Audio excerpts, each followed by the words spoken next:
From Lagos, the nation's commercial capital, this is the news at 10. Live from Channels Television. Reporting tonight, Anne Waodo.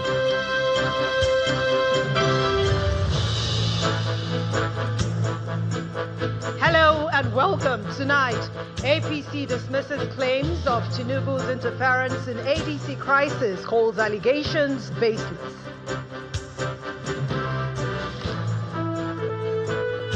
Wike clears Tinubu of opposition crisis as PDP remains on track for 2027.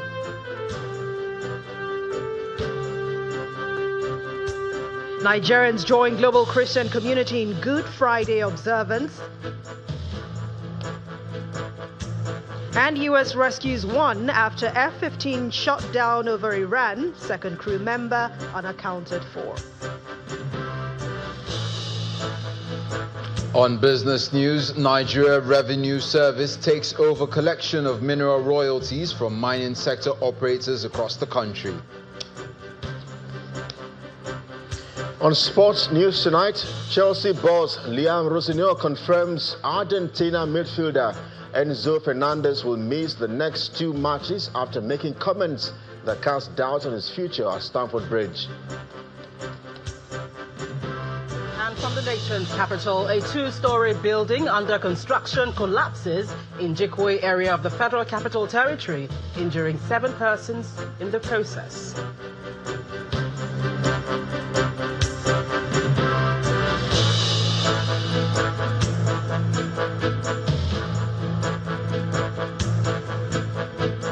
We begin tonight with party politics. As the All Progressives Congress, the APC has refuted allegations by the Senator David Mark-led faction of the African Democratic Congress, the ADC, describing claims against INEC, President Tinubu, and APC as baseless, misleading, and a desperate attempt to deflect from internal crisis of the party. Addressing a press conference in Abuja, the National Secretary of the party, Senator Ajibola Bashiru, says the opposition's claims that President Tinubu is weakening political parties in the country to impose a one-party state ahead of the 2027 general election is unfounded and lacks constitutional basis.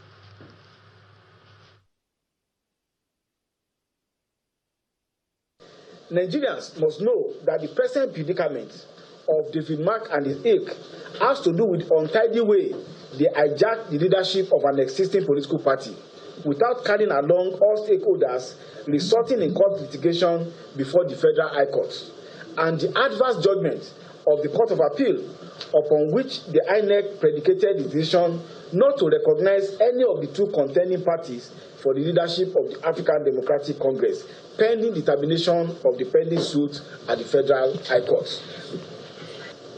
The ADC of Mark went to Court of Appeal over an internal leadership dispute that was still ongoing at trial court. A case was still going at trial court.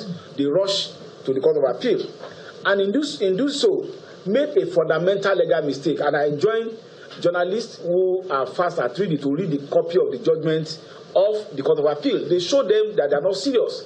They did not seek leave to appeal. A decision has not been taken. They appeal. They were contending jurisdiction at the Court of Appeal at the same time at the High Court, which shows abuse of court process. And in doing so, they made fundamental legal mistake. That mistake cannot be laid at the doorstep of President Bola Ahmed Tinubu or our party. And then the Minister of the Federal Capital Territory, Mr. Nyesom Wike, insists that he is not working for President Bola Tinubu for personal gains. Speaking during the April edition of his media chat, Mr. Wike dismissed accusations by some members of the opposition parties claiming that President Tinubu is attacking them. He believes there is a possibility that the PDP will field a presidential candidate in 2027. Our correspondent Kumbi Abuluwade reports. It's the April edition of the FCT Minister's Media Chat, and as usual, he speaks to journalists on some pressing issues in the country. From 2015 till now, this time, the conversation begins with political matters, and the FCT Minister starts by dismissing accusations by some opposition party members that the present government is destabilizing them. If there was anybody that was tormented by a government, it was me. I never ran away. Which of them will say this government is tormenting him or her? So it's not, when you talk about government, what did the government do? You are looking for an excuse. You don't have any reason other than, oh, let's do this. All those things are just lies. If you are party, you know you're an opposition party. You know the government or the ruling party or the government in power will only look for a loophole. That is politics. Will only look for a loophole, just like you in opposition, looking for a loophole where the government is not doing well, to capitalize on in order to take over power. Killing opposition is not because Tinubu's government. All these people shouting. It's only when it does not favor you. I can also tell you what then the APC underbody did to make sure that they take Rivers State by all means. Mr. Wike also speaks on his support for President Tinubu and the possibility of the PDP fielding a presidential candidate in the 2027 general elections. I'm not working for president for whatever I will get, no. I don't do anything for just doing sake. I face the reality on ground. Everything is not about president.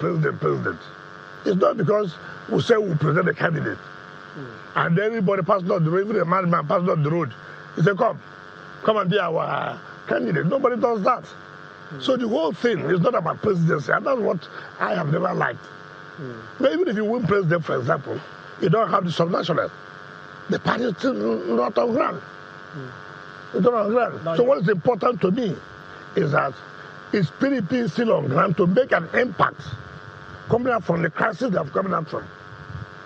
Certainly, that is my own concern. From politics to governance, attention is turned to the FCT administration, and Mr. Wike reels out the latest developments under his administration. As I speak to you, we have awarded not less than 250 schools for total renovation. As I speak to you, we have gotten not less than 100 that is ready, done and finished. I told you we are starting about health. The FCT Minister promises to actualize the vision of President Tinubu in the FCT by embarking on more people-centered projects. From the nation's capital, Kumbi Aboluade, Channels Television News. The Adamawa State Chapter of the African Democratic Congress is asking members to turn out en masse for the forthcoming State Congress of the party. The state chairman of the party's transition committee, Mr. Sadiq Dasin, made this call during a stakeholders meeting in Yola, the state capital, following the derecognition of the leadership of the party by the Independent National Electoral Commission, INEC. Mr. Dasin says the party will resist any attempt to weaken it ahead of the election in 2027, insisting that the proposed state congress will go ahead as scheduled on Saturday, April the 4th, 2026. The African Democratic Congress in Adamawa State has had its fair share of crises, and this meeting is part of the ongoing effort to strengthen the party and unite the various interest groups, as well as address issues in the party.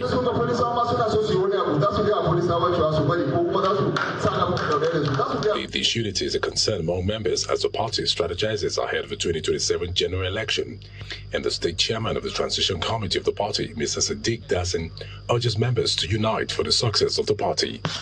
Nafi went to court on the 2nd of September 2025. But Senator David Mark was already seated as chairman at that time. So when the incident happened, when Nafi went to court, David Mark was already on seat. So why refuse to recognize him? Because the status quo at the time the judgment, at the time INEC the listed or said they would not recognize him, David Mark was already on seat. Other stakeholders used the opportunity to weigh in on the compliance of the Independent National Electoral Commission to a court ruling by not recognizing any leadership of the party. I told you that the APC thought when they steal or they forced all the governors to join them, they think they have won election. Suddenly they realize the governors are not enough to give them election. As we have seen, in 2023, the APC had 22 state governors in the APC, but they won only 12 states. 10 state governors couldn't deliver their states to the APC. They realized that the governors are overhyped people with no people, most of them have no electoral value. The current ruling party, if we observe, why is it that the things that are happening here have never happened in the history of Nigerian politics? Anytime you see a political party coming up as a viable opposition, they will come out, there will be faction in it, there will be problem, there will be court cases all the time. Since when have our judiciary or INEC turned to political party or opposition in our country? The meeting also discussed the way forward for the party. Actually, it affected us, but it's not going to affect us to the level they think we have from our national secretary. They have already given us go ahead with our congresses, which is very important before we go to any primaries. The stakeholders agreed to mobilize members at the grassroots for the party's scheduled congresses slated for this weekend.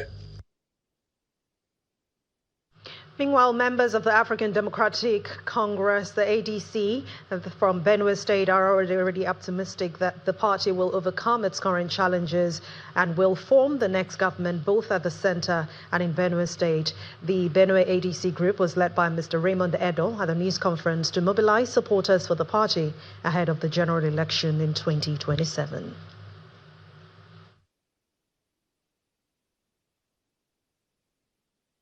ADC is the most stable political party in Nigeria. I can say this to you as one of the leaders of the party. If you look at David Mark, for instance, who is our chairman today, nothing changes. He's a man with a huge experience. What is going on right now are some of the challenges that will make us better. So I don't have no challenge at all. My confidence is straight that yes, come 2027, ADC is going to be the party in power.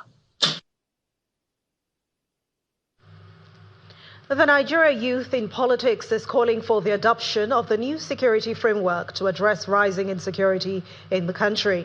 Tagged the Community Resilience Against Terrorism Initiative, the group wants the federal government to shift from a reactive state to a proactive approach by working with local vigilante groups and strengthening early warning systems. The leader of the group, Mr. Felix Idowu, stated this at a news conference in Abuja while condemning the recent killings in Plateau State.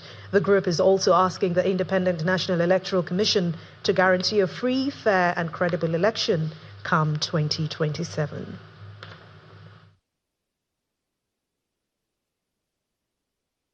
The loss of any life is a tragedy. An incident like this underscored the urgent need for improved security measure across our nation.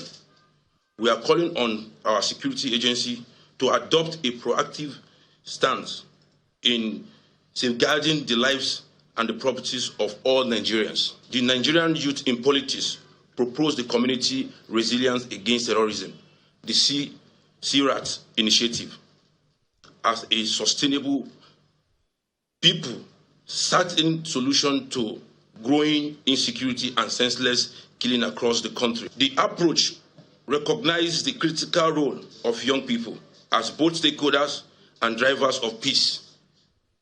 By engaging youth and community ambassadors and intelligent partners, the initiative fosters trust, improves information flows, and enhance collaboration between local population and security force. As we approach the critical 2027 general election, INEC must act decisively and reliably, upholding democracy as a testament to Nigerian commitment to fairness and justice. The electoral empire plays a pivotal role in building a sustainable democracy, and this role must be executed with integrity and transparency.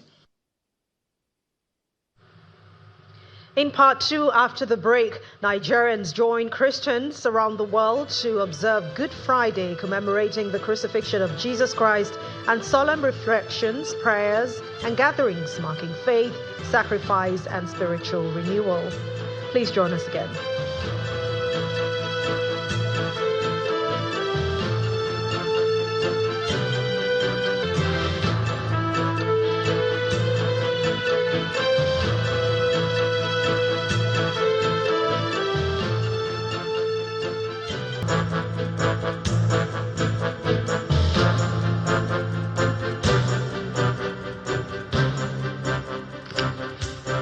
Welcome back. If you've just joined us, you're watching the news at 10 on Channels Television, broadcasting live from Lagos. A reminder of our main stories.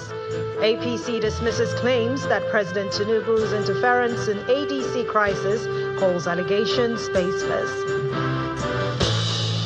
Mr. Wike clears Tinubu of opposition crisis, says the PDP remains on track for 2027.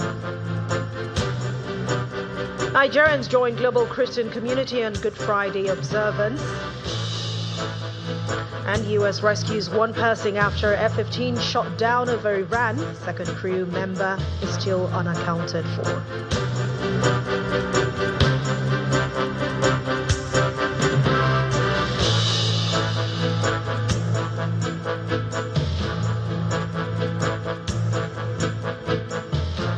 Today, Christians around the world are marking Good Friday in commemoration of the crucifixion and death of Jesus Christ. It's a day of solemn observation with prayers, fasting, and reflection on the passion of Christ, his sacrifice, suffering, and agony, all that he faced leading up to his crucifixion on the cross.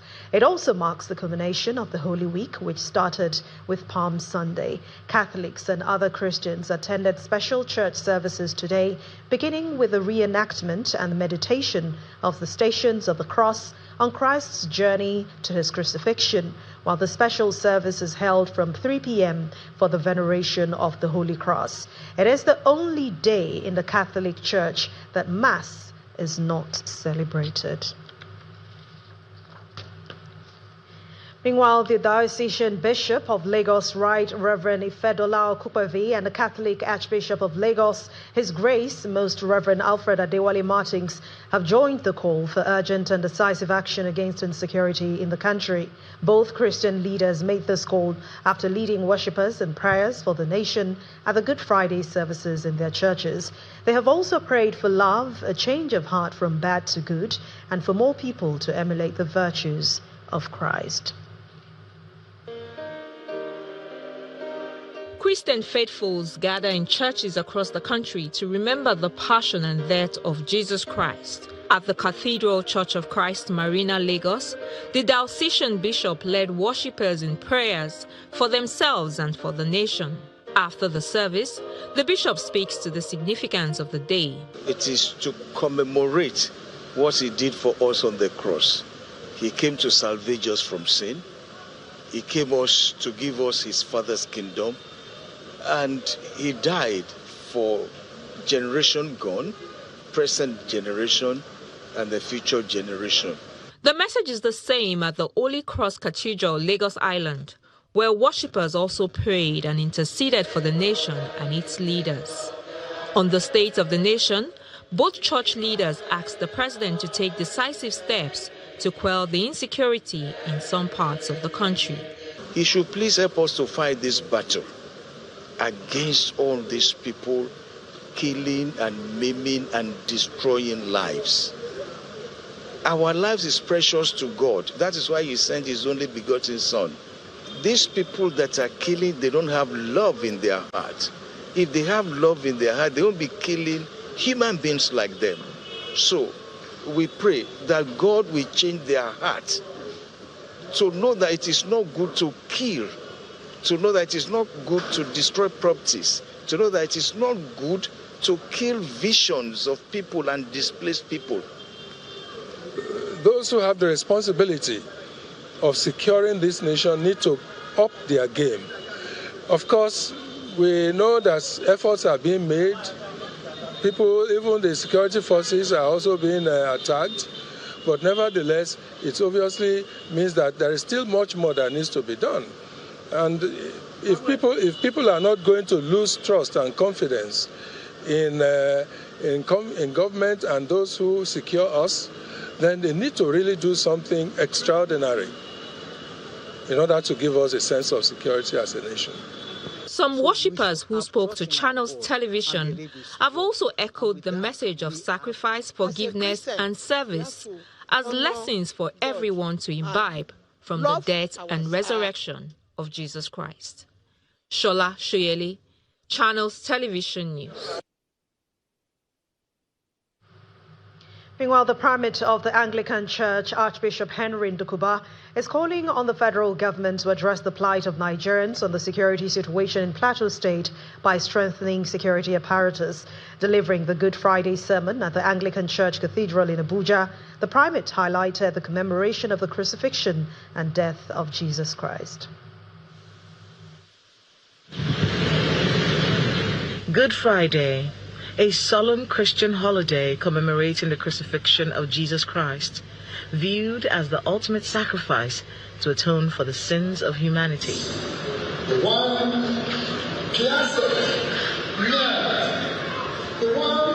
Christians converge on the Anglican Church Life Camp for a solemn service.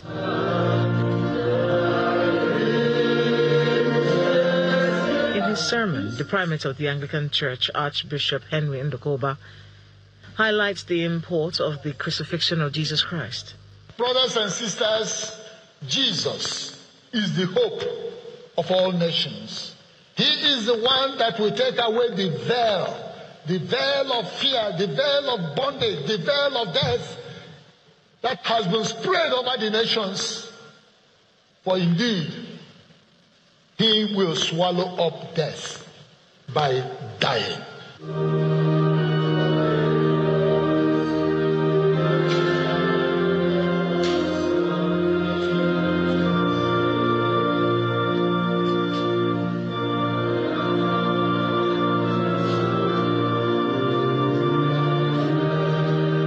After the sermon, the Anglican primate makes a case for improved security in Plateau State. We need a more intelligence-informed, proactive security measures. We should not allow people to die helplessly and hopelessly before we begin to do anything. Despite heightened tensions in Jos, the Plateau State capital, Christians gathered to mark Good Friday, holding on to faith in the face of uncertainty.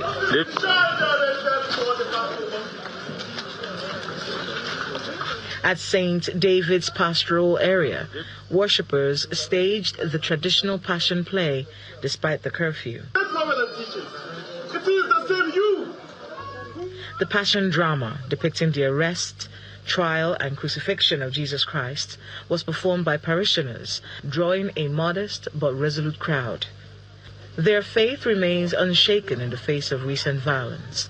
We remember the price that Jesus paid for us so that we'll be saved from our sins. So it is a day that is very important for us. That is why we are all gathered here as a pastoral area, St. David's pastoral area, Chigiri Millionaires Quarters here in Jos. Despite the crisis, we have still come out in our numbers. The ongoing curfew in Jos North and surrounding areas has reshaped how religious activities are conducted, with many churches adjusting their schedules.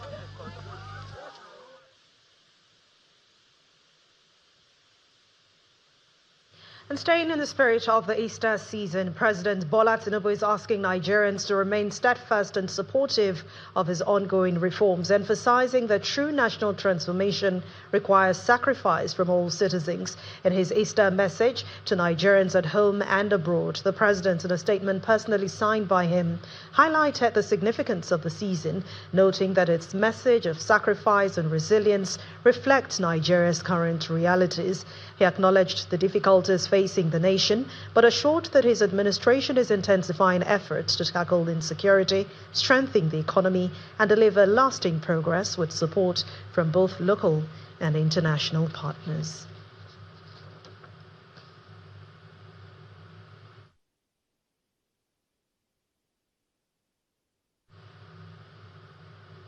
We continue in the nation's capital, Abuja, where Gloria Omezoke is standing by to bring us more stories on the news at 10. Over to you, Gloria.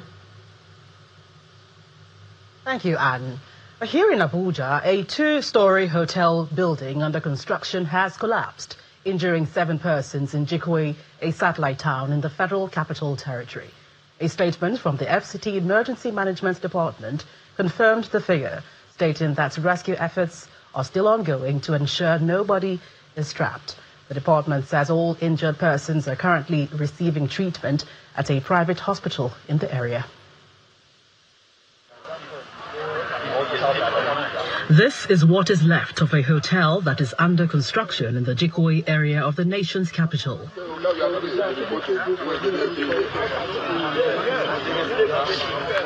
According to the FCT Emergency Management Department, 17 workers had reported for duty when the building came down in the early hours of the day.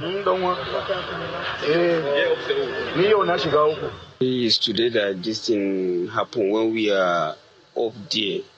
I came down to go and buy what I will go eat before I will start work, before we will continue with the work, understand? And due to when I was passing to go upstairs, there was one guy that is lying on that day. That is exactly what I was saying. Search and rescue workers arrived at the scene to evacuate victims. They include operatives from the FCT Emergency Management Department, the National Emergency Management Agency, Federal Capital Development Authority, the Civil Defense, the Federal Fire Service, and the FCT Police Command.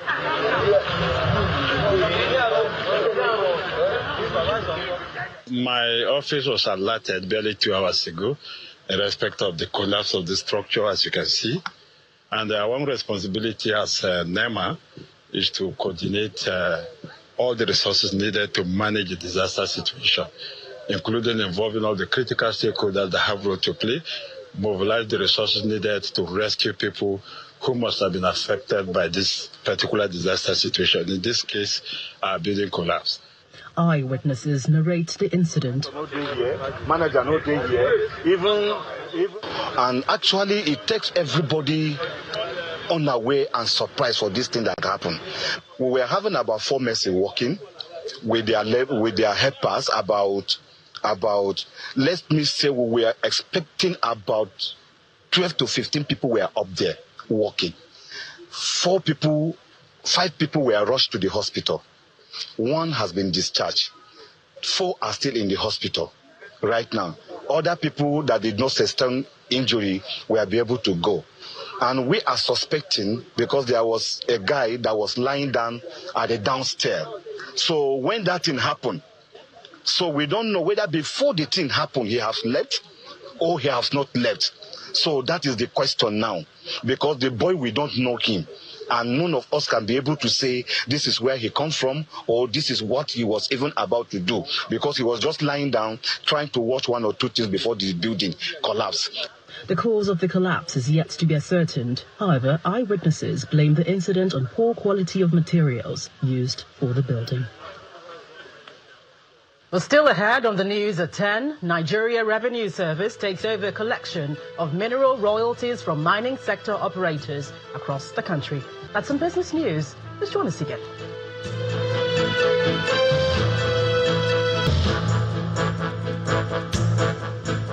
Welcome back to Watching the News at 10, coming to you live on Channels Television.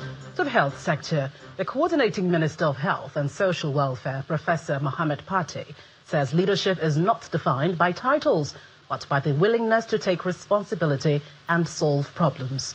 The minister made this known when members of the National Health Fellows Cohort 1 paid him a courtesy visit and presented him with an award of excellence in Abuja to mark the successful completion of their fellowship program. Professor Pate commended the fellows for demonstrating leadership across various local government areas.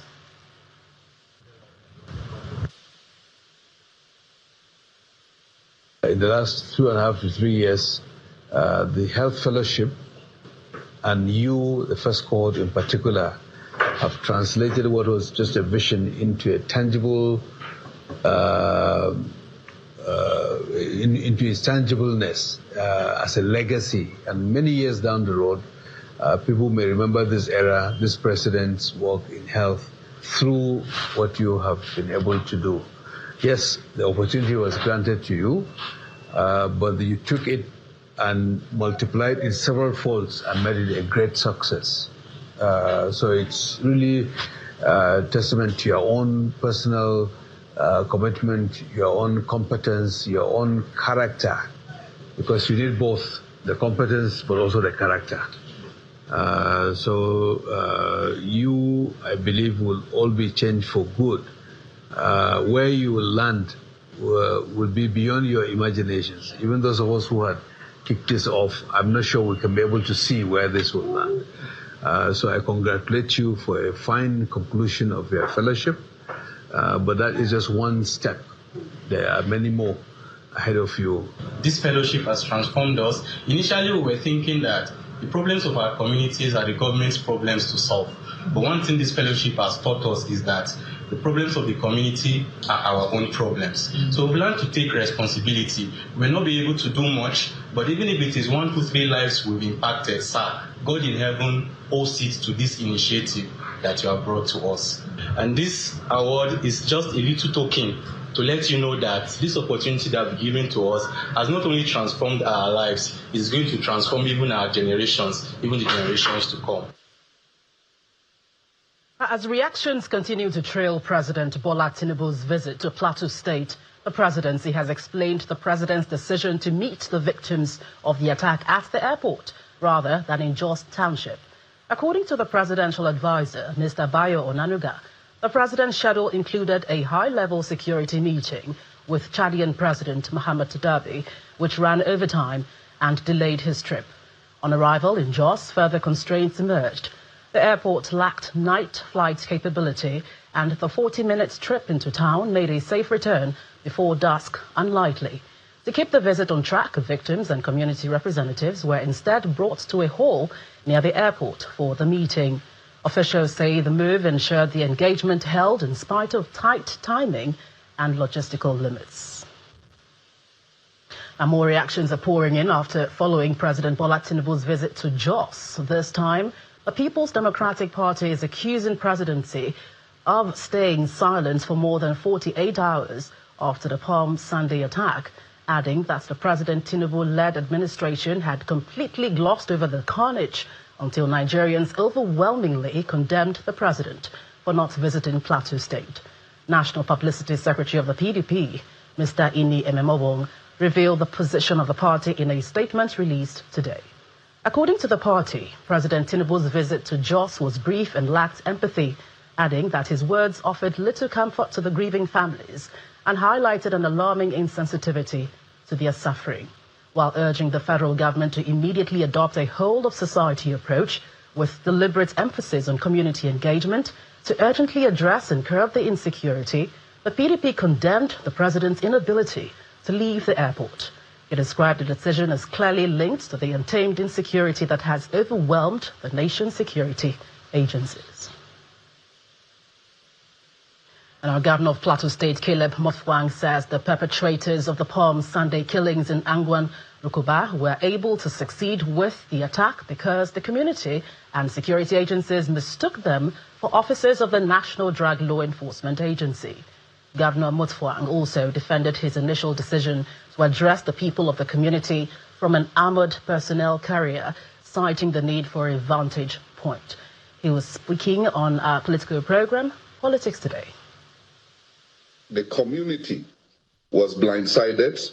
The security personnel were blindsided because of the relative peace we have enjoyed, particularly in the last 10 months to 1 year.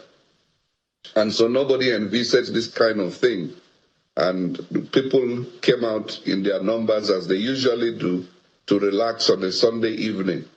Obviously, the attackers had studied the psychology of the people who were used to seeing operatives of the NDLEA who come to raid neighboring communities in search of drug addicts and what have you. So they came in that manner, hooded, and were shooting in the manner NDLEA officers used to shoot.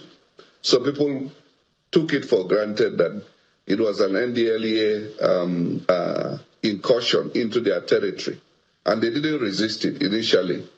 But when they realized it, a lot of damage had been done. And before they could wake up to begin to pursue these attackers, they had made an escape. How many minutes did I stay in the tank? But let me tell you the story. The crowd that had gathered there had said, unless they see the governor, they are not going to allow those corpses to be evacuated. The part of the thing to put me in the APC was for me to gain height in order to address the crowd. And so as I addressed the crowd, and they were comfortable that I had arrived. And that's why they are saying, come. They were assuring me that you can come. There's no harm for you, And therefore, it was easy for the security personnel to accept my insistence on moving into the crowd. Still in Plateau State, 12 suspected troublemakers have been arrested in Jos as the state ramps up security to curb unrest and restore peace.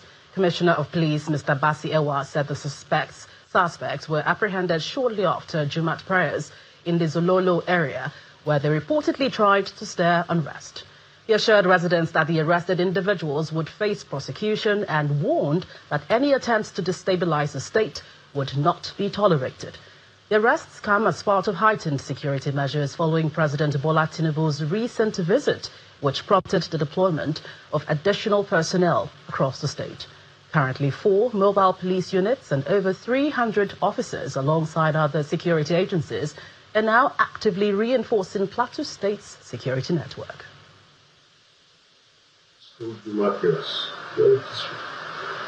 However, like 30 minutes after the prayer, some miscreants around Zololo area wanted to create problem for us, but they met us waiting. I can tell you that we have 12 of them arrested. We came out with sticks, wanted to cross over to Nasarawa area, but we took charge. They are here, and I can assure you they will face the law. So we are determined to continue to enforce the law. Curfew, which is from 15:00 hours. If you go around now, men are out there doing enforcement in just not. The ban on Okada is also being enforced. The restriction of movement to Kekena theft is also being dealt with. So we are top. I can assure you that the Commissioner of Police Plateau State and his team, working in concert with other security agencies, are squarely on top of the situation. I mean squarely, we are on top. We must have gone around.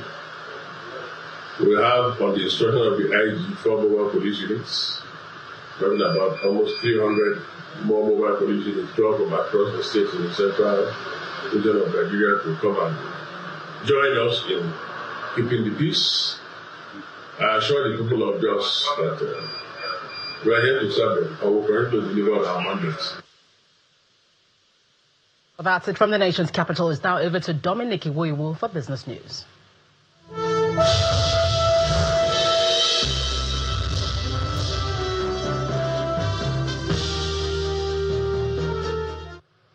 Thank you, Gloria. And on business news, the Nigeria Revenue Service, NRS, will now take over the responsibility of collection of mineral royalties from mining companies nationwide. According to a joint statement issued today by the Ministry of Solid Minerals Development and the NRS, the new arrangement takes effect from January the 1st of this year, in line with ongoing reforms in the country's tax system. The decision, which follows a meeting between the Minister of Solid Minerals Development, Mr. Dede Alake, and the Chairman of the NRS, Dr. Zaka Dedeji, on Thursday in Abuja, was agreed upon by both parties and formally documented in a joint statement endorsed by the Minister and the NRS Chairman. Despite the shift in mineral revenue collection, the Solid Minerals Ministry will remain actively involved in the process by providing technical support, such as supplying mineral pricing data, geological information, and coordinating industry activities to support royalty administration.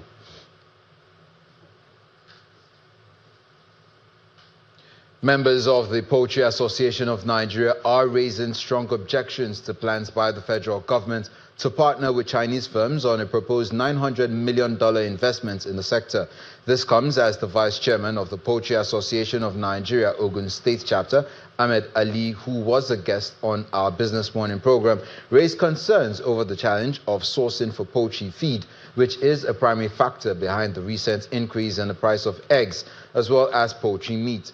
He recommends that government should rather direct the investment to more critical areas within the industry. We should tailor that investment to where we have challenges. So we don't have enough grains. Last year, we had to import grains just to bring down the price of grains. So if we are taking these funds to say, okay, let us increase production in the area of maize, soya, so that the price can come down, that's fine. Today, we have what we call grandparent stock. So the grandparent stock is like the seed that produces the eggs that we hatch. We have 3 companies that have license for grandparent stock in Nigeria today. Out of the 3, we have only 1 hatchery with grandparent stock. Can we increase the number of hatcheries with grandparent stocks so that we can increase supply of day-old chicks? So that if we increase the supply of day-old chicks, the price of day-old chicks can also come down.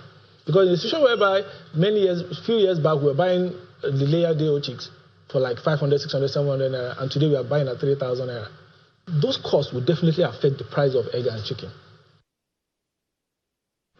Meanwhile, local manufacturers are raising the red flag, citing a grueling mix of infrastructure deficits, the high cost of raw materials, and the persistently unstable power supply, all of which are threatening to price domestic cards out of markets currently dominated by global giants. However, a key player in the industry and co-founder of Card Forte Limited, Mr. Tunde Akabasharun, who was also a guest on our Business Morning program, is of the opinion that local sourcing of raw materials would be a major solution that would significantly reduce the cost of producing these cards and also address other challenges in the electronic payments ecosystem. The lowest hanging fruit would be the plastic sheets, because how a card is made from paper. But there are 5 layers of paper laminated together, compressed together, and cold and hot pressed to become one component, which is the card. So I think also at Card Forte, we've also explored looking into manufacture the sheets locally. We've even thought about using recycled plastic waste from our factories and even other competitors in the space, and say, look, give us your waste, let us try and recycle. But these are things that are medium-term goals for us, because for us as well, we want to localize everything. We can't digitize effectively if we're relying on imported components. It's critical that we localize every aspect of this space if we want to truly digitize it. Yeah. Now, major global stock markets are closed today for the Good Friday holiday and Easter holiday, but Asian bourses were in session today. Let's take a look at the closing numbers.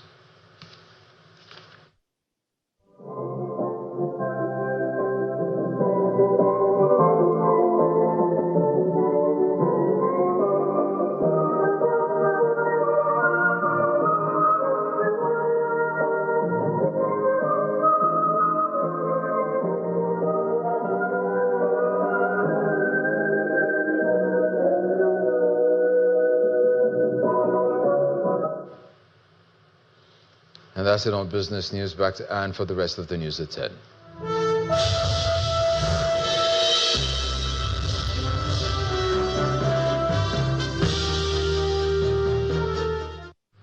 Thank you, Dominic. And outside our shores, Pope Leo XIV led the faithful at the Good Friday Way of the Cross by carrying the cross throughout the Colosseum in Rome. He is joined by around 30,000 faithful and countless people across the world. The Pope led the Way of the Cross through the candlelight ruins of the ancient Roman edifice, which witnessed the martyrdom of many early Christians. Pope Leo XIV becomes the second Pope to carry the cross for the entire practice of Good Friday at Rome's Colosseum. Here's Simon Pusey with more international news and around the world in 5 from our London studio. This is what is left of the hotel that is...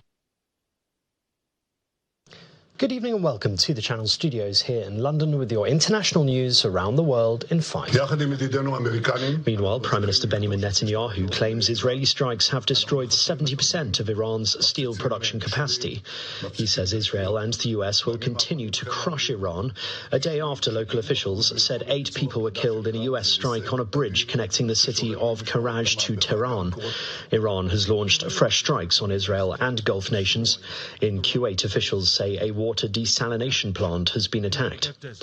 The 4 astronauts on the Artemis 2 mission have now left Earth's orbit after their Orion spacecraft fired its main engine for a final push towards the moon. The 5-minute and 50-second engine burn, known as the translunar injection, went flawlessly, according to NASA.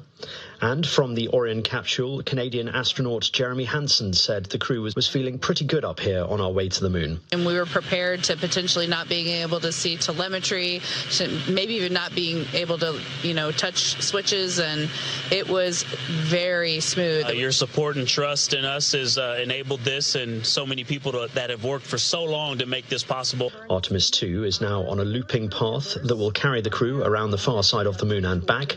It is the first time since 1972 that humans have travelled outside of Earth's orbit.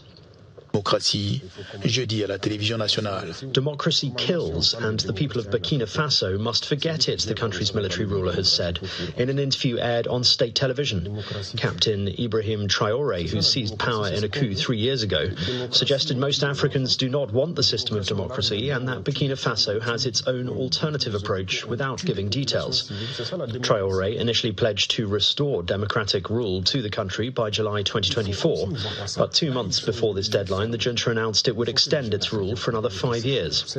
In January, authorities announced a ban on all political parties as part of a plan to rebuild the state. In Thursday night's interview, Traoré said people need to forget about the issue of democracy. Democracy is not for us. Cuba will free 2,010 prisoners as a humanitarian and sovereign gesture, its government has announced, as it faces continued political pressure from the US. Those freed will include foreign nationals, young people, women, and those over 60. It said the release was taking place in the context of the religious celebrations of Holy Week, which is a customary practice in our criminal justice system.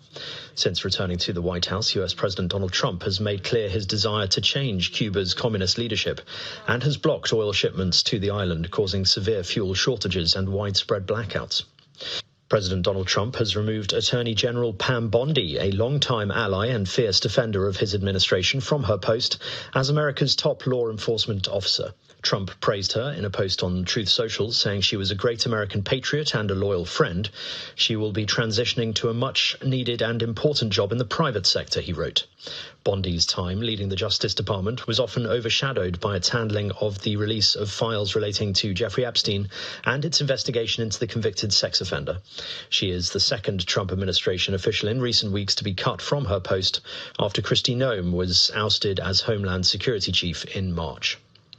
Meanwhile, the U.S. Defense Secretary Pete Hegseth has asked the Army Chief of Staff, Randy George, to step down from his post. Chief Pentagon spokesperson Sean Parnell said in a statement on social media that George will be retiring from his position as the 41st Chief of Staff of the Army effective immediately. The U.S. Army Chief normally serves a 4-year term.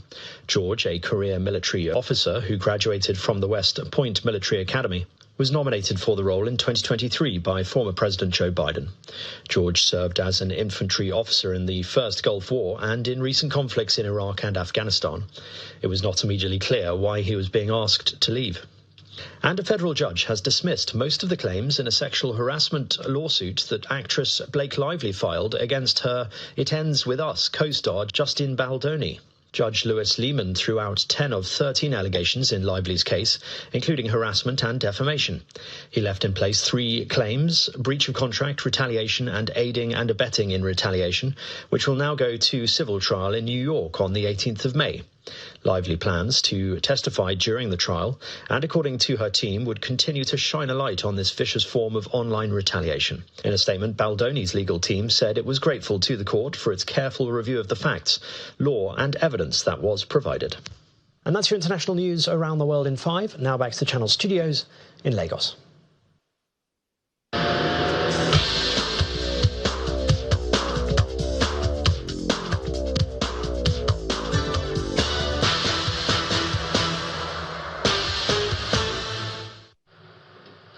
Many thanks indeed, Simon, and welcome to Sports News. Chelsea head coach Liam Rossignol has confirmed that vice captain Enzo Fernandez will not play in their next 2 matches because of comments he made about his future. This means the vice captain Fernandez will miss the FA Cup quarterfinals tie on Saturday against Port Vale and next Sunday's Premier League clash with Manchester City. Well, the coach said the comments had crossed a line and he had informed the 25-year-old of the band. The Argentina midfielder has been regularly linked with a summer move to Real Madrid, and he's cast doubt over his future at Stamford Bridge in the wake of their crushing Champions League 16 defeat by PSG last month. Enzo Fernandez, what he's achieved in his career, the player that he is, he's frustrated because he wanted Chelsea Football Club to be successful this year. He still wants that, and we still can be. In terms of the decision, I've said this from day one, it's not all about just me. It's not all about the sporting directors or the ownership or the players. We are aligned in every decision that we make. So it was a joint decision. I'm saying that the door is not closed on Enzo. That's very important. It's a sanction. You have to protect, especially this football club. This is a winning football club with traditions of success. You have to protect that culture. And I think in terms of that, the line was crossed in the international break. And Arsenal manager Mikel Arteta has vowed to use the field of the club's Carabao Cup final defeat against Manchester City as a springboard to glory this season. Arsenal's quadruple dreams were dashed by a disappointing loss to City last month. However, the Gunners will face Southampton at the St. Mary's Stadium in the quarterfinals of the FA Cup on Saturday. The British Piero Hincapi and Noni Madueke will miss the trip to Southampton.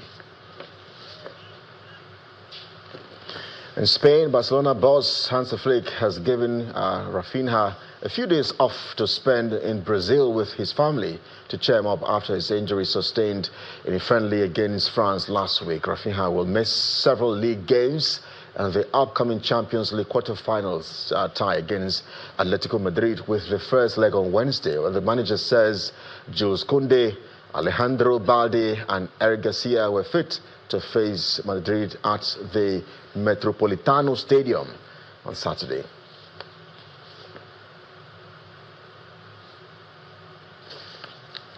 And that's your sports news tonight. I am Kelly. It's back to Anne.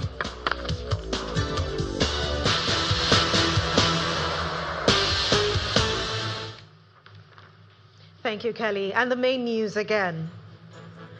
The All Progressives Congress, the APC, has dismissed claims that President Bola Tinubu's interference in the African democratic crisis, calling it baseless allegations. FCT Minister Nyesom Wike has cleared President Tinubu of opposition crisis, says the PDP remains on track for 2027.